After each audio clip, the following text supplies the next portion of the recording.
যাওয়ার জন্য। আমার বাবা মা আমাকে নিয়ে গেল বিচে। আচ্ছা ঠিক আছে, আমি কিছুক্ষণ গেলাম, ঠিক আছে। তারপরে যাওয়ার পরে আস্তে আস্তে গরম বাড়ছে আর জ্যাম হচ্ছে। আমি তো গরমে সেজন্য আমি দাঁড়িয়ে দাঁড়িয়ে দেখছিলাম ও সব জায়গা, মেঘটা সুন্দর। অনেকক্ষণ ওয়েট করছিলাম গাড়িতে বসে, আর কোনো কিছু ভাল লাগছে না গাড়িতে বসে। যদি বিচে যেতে এখনই পারতাম তখন মনটা ভরে যেত, কিন্তু তো এখনো যেতে পারিনি। আর কিছু ভাল লাগে না। আর কি করব ওয়েট করছি তো করছি। আর এত মানুষ দেখে আমি অবাক হয়ে গেছি, এত মানুষ আসে। আমি তো দেখলাম তো পাপ্পার সঙ্গে উঠে কতটা জ্যাম দেখে তো পুরো আমি এত জ্যাম, তাহলে তো বিকাল হয়ে যাবে যেতে যেতে, বেশিক্ষণ ভিজতে পারবো না। সেজন্য তো আমি ওয়েট করছি,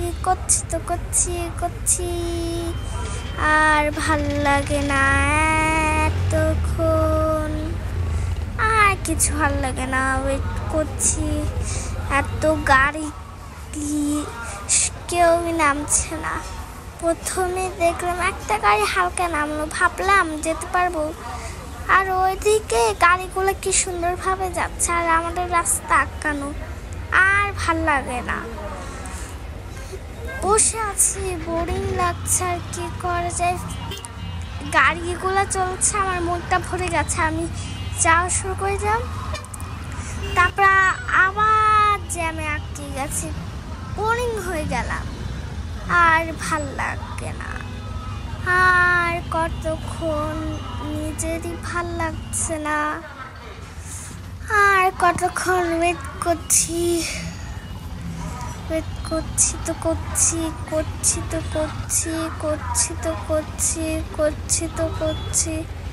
আর কিছু ভাল লাগে না। আর কতক্ষণ লাগবে কে জানে। আমি তো দাঁড়িয়ে আছি, আর দেখো এই জ্যামে গাড়ি চলছিল খুবই স্লো গতিতে। মেঘ তো প্রচণ্ডই বিরক্ত, কারণ সে বেঁচে আজকে বালি নিয়ে খেলবে বলে সে তার অনেক খেলনা নিয়েছে এবং অনেক প্রিপারেশন তার মনে আছে। যতই সময় গড়াচ্ছে সে খুবই বিরক্ত হয়ে আছে। কি আর করব, যানজটের এই নগরীতে পরিণত হওয়া কক্সবাজার এরকম দৃশ্য কখনো আগে দেখিনি। যাক, তারপরও তো বিচে যাবার জন্য আমাদের একটা প্রস্তুতি নিয়ে রেখেছি, গেলেই হয়তো মন ভালো হয়ে যাবে, এটাই আমাদের একটা ভরসা ছিল।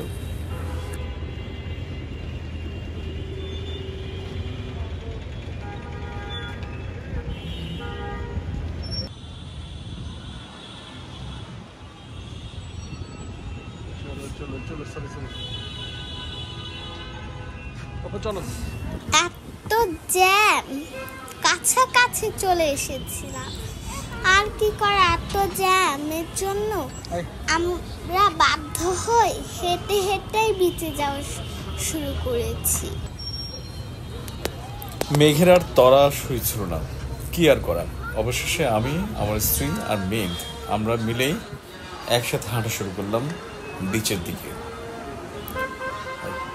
ঈদের এই লম্বা ছুটিতে প্রায় 10 দিনের ছুটিতে এমন তীব্র জ্যাম, এটা অকল্পনীয়। আজ ঈদের চতুর্থ দিনের আমাদের এই অবস্থা।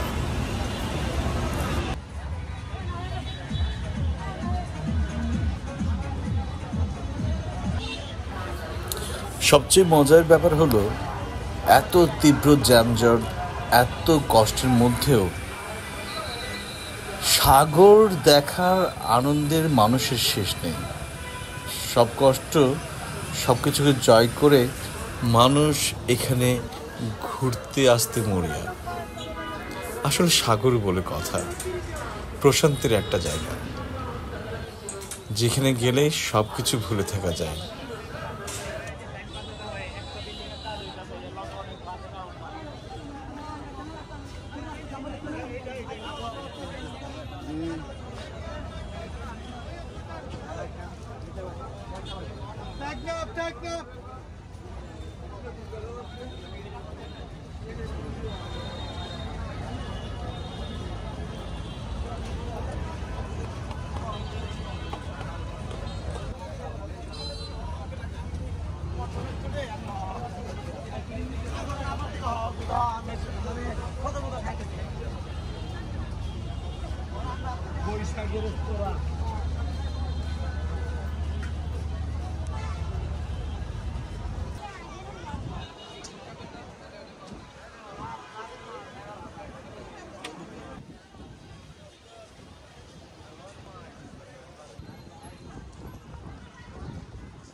শেষ পর্যন্ত আমরা হেঁটে হেঁটে সাগর পাড়েই চলে আসলাম।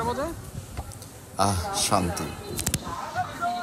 মেঘাচ্ছন্ন আকাশ, যদিও হালকা রোদ ছিল, কিন্তু মানুষের উপচে পড়া ভিড় আর বিভিন্ন মানুষের আনাগোনা আর সাগরের উত্তাল ঢেউ মনে একটা প্রশান্তি এনে দিল। আমি জানি না এই ক্যামেরায় সবকিছু দেখা যাচ্ছে কিনা, ভালো করে দেখা যাচ্ছে কিনা মানুষের কোলাহল, কিন্তু সত্যি কক্সবাজার প্রচুর মানুষ ছিল, অনেক ভিড় ছিল। যারাই এসেছে সাগর পাড়ে এসে তারা যেন সাগরের প্রেমে পড়ে গেছে। আমার মেয়ে তো মহা খুশি, সে বালি নিয়ে খেলবে।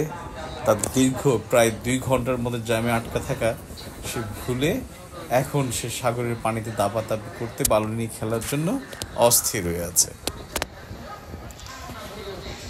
এই সময়গুলো সুন্দর, এই সময়গুলো স্মৃতিতে রাখা আমার কাছে অনেক মূল্যবান মনে হয়, কারণ একসময় স্মৃতিগুলোই কথা বলে। এই সাগর পাড়ে কেউ এসেছে বন্ধুদের নিয়ে, কেউ এসেছে পরিবারের সাথে, আবার কেউ কেউ এসেছে সহকর্মীদের সাথে। এই সাগরে কেউ এসেছে একা, কিন্তু সবার মাঝে অদ্ভুত এক আনন্দ।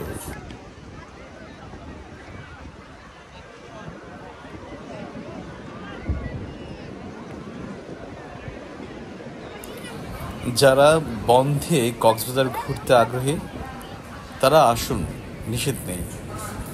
অপরূপ সৌন্দর্য উপভোগ করুন, কিন্তু এই যানজটের কথাও মাথায় রাখবেন।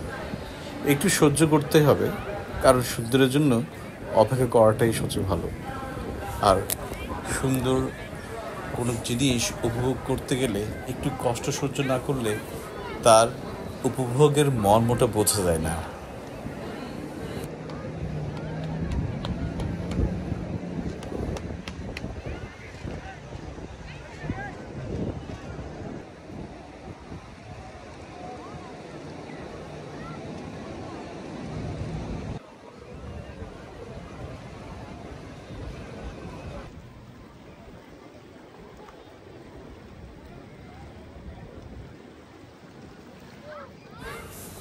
কক্সবাজারের যাতায়াত ব্যবস্থা অনেক উন্নত, রেলপথ, বিমান, সড়কপথ সব কিছুই অনেক উন্নত, এসে আরাম পাবেন।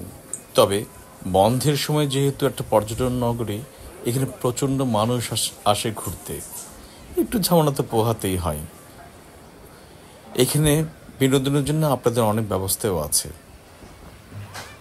আসুন, কক্সবাজারকে উপভোগ করুন এবং সময়গুলোকে স্মৃতিময় করে রাখুন।